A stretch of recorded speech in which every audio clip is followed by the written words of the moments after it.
আচ্ছা, তো এই হচ্ছে আমার অবস্থা।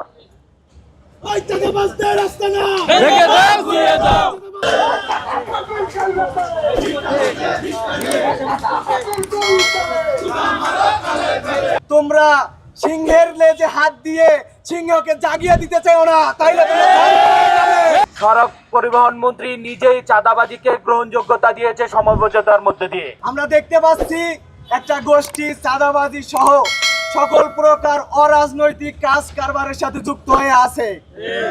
গতকাল রাতে আমাদের ভাইদেরকে তারা হত্যার হুমকি দিয়েছে এবং তারা বিভিন্ন রকম মারপিট করেছে, আপনারা সেটা দেখতে পেয়েছেন।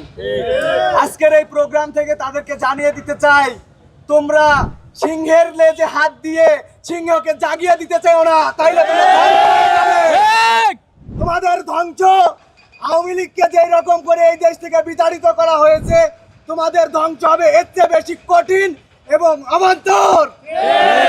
তাই আজকের এই প্রোগ্রাম থেকে সকলকে আলটিমেটাম দিয়ে দিতে চাই যে তোমরা চাঁদাবাজি থেকে দূরে সরে আসো এবং তোমরা সকল প্রকার অরাজনৈতিক এবং অরাজকতা থেকে দূরে সরে আসো। সড়ক পরিবহন মন্ত্রী নিজেই চাঁদাবাজিকে গ্রহণযোগ্যতা দিয়েছে সমঝোতার মধ্যে দিয়ে।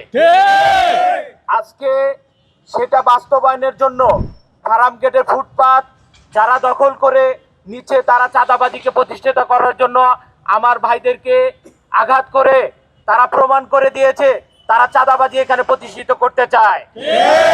আমরা এখানে চাঁদাবাজি প্রতিষ্ঠিত করতে দেব না। এই 12 আসনের সাধারণ সর্বোচ্চ মানুষকে বলতেছি, আপনারা নেমে আসুন। আজকে আমার এক ভাইকে মারছে, কালকে আপনাকে মারবে, কালকে আরেক বাড়িওয়ালাকে মারবে। এই মারামারির মধ্যে আমরা থাকবো না।